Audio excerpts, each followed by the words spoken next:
खास प्रकारची रेमेडी तयार केली आणि त्यानंतर माझ्या केसांवरती वापरायला सुरुवात केली आणि त्यानंतर फक्त 21 दिवसांमध्येच माझे केस गळणं पूर्णपणे बंद झालं आणि केस खांद्यापासून ते थेट कमरेपर्यंत लांब देखील झाले। जर तुम्हाला विश्वास बसत नसेल तर माझ्या सांगितलेल्या पद्धतीने आपली ही रेमेडी तुम्ही फक्त 21 दिवस ट्राय करून बघा।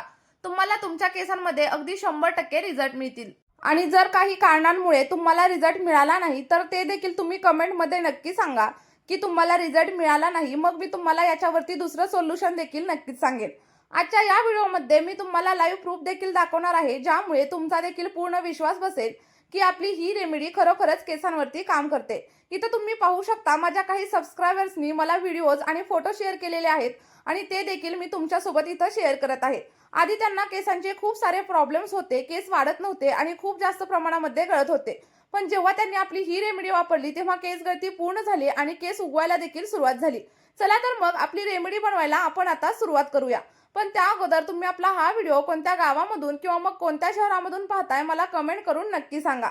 बघा, आपली ही रेमेडी बनवण्यासाठी सर्वात अगोदर आपण इथं घेणार आहे ते म्हणजे कढीपत्त्याची पानं। कारण कढीपत्ता आपल्या आरोग्यासाठी आणि सोबतच आपल्या केसांसाठी देखील खूप जास्त फायदेशीर असतो।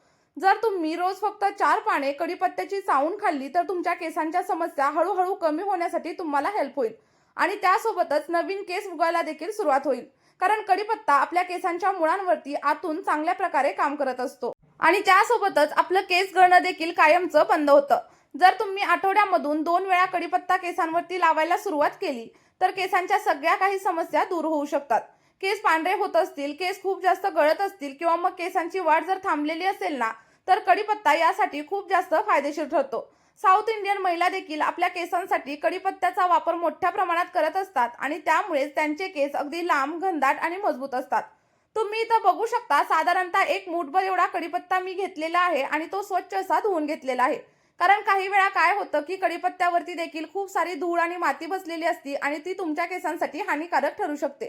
त्यानंतर आपल्याला हा कढीपत्ता बारीक करून घ्यायचा आहे आणि त्यासाठी तुम्ही एखाद्या मिक्सरच्या जारचा वापर करू शकता किंवा मग तुम्ही खलबत्त्यामध्ये देखील सगळा काही कढीपत्ता बारीक करून नक्कीच घेऊ शकता।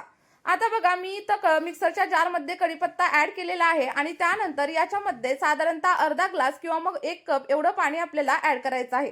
पाणी ऍड केल्याच्या नंतर सगळं काही मिश्रण आपल्याला बारीक करायचंय आणि त्याची एक फाईन अशी पेस्ट तयार करून घ्यायची आहे।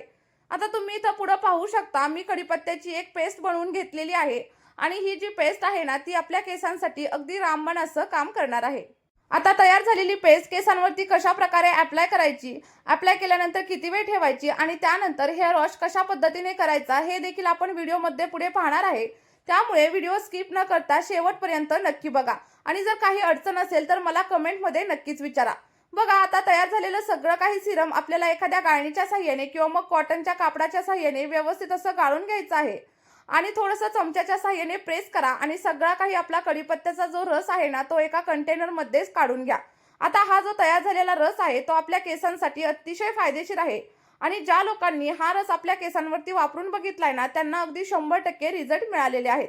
माझ्या काही सबस्क्रायबर्सनी आणि सोबतच फॅमिली मेंबर्सनी देखील ही रेमेडी वापरून पाहिली आणि त्यांना फक्त एका आठवड्यामध्येच त्यांच्या केसांमध्ये फरक जाणवायला लागला। फक्त 7 दिवसांमध्येच त्यांचं केस गळणं कमी आलं आणि सोबतच नवीन केस उगवायला देखील सुरुवात झाली। आता बघा, हा जो कढीपत्त्याचा रस आहे किंवा हे जे आपलं सिरम आहे ते तुम्ही असं देखील तुमच्या केसांवरती अप्लाय करू शकता किंवा मग जर तुम्हाला याच्यामध्ये आणखी काही घटक ऍड करायचे असतील तर ते देखील करू शकता। मी इथं साधारणतः 1 चमचा एवढं ग्लिसरीन याच्यामध्ये ऍड करणार आहे, कारण ग्लिसरीन आपल्या केसांना अगदी सिल्की, स्मूथ आणि शायनी बनवण्यासाठी मदत करतं। यामुळे केस अगदी मऊ होतात आणि हेल्दी देखील होतात आणि सोबतच जर का तुमचे केस मधून तुटत असतील तर ते देखील कमी होतं। जर तुम्हाला इथं ग्लिसरीन वापरायचं नसेल तर तुम्ही याच्यामध्ये व्हिटॅमिन ई चं कॅप्सूल देखील ऍड करू शकता। आता बघा, 1 चमचा ग्लिसरीन ऍड केल्याच्या नंतर आपल्याला सगळं काही मिश्रण व्यवस्थित असं हलवून घ्यायचं आहे आणि हलवून झाल्याच्या नंतर सगळ्यात शेवटी जर तुम्हाला केसांमध्ये कोंड्याची समस्या खूप जास्त प्रमाणामध्ये सतावत असेल तर साधारणतः अर्ध्या लिंबाचा रस आपल्याला या सिरम मध्ये ऍड करायचा आहे। लक्षात ठेवा, जर तुमचं स्कॅल्प खूप जास्त ड्राय असेल तर तुम्ही इथं लिंबाचा वापर अजिबात करू नका, त्याऐवजी तुम्ही कोकोनट ऑइलचा वापर केला तरी देखील चालेल। आता काही लोक म्हणतात की लिंबामुळे केस वगैरे पांढरे होतात, तर जेव्हा तुम्ही लिंबाचा वापर योग्य पद्धतीने करता तेव्हा अजिबात आपल्या केसांवरती कोणताही साइड इफेक्ट होत नाही, उलट आपल्या केसांना खूप सारे असे फायदे भेटत असतात।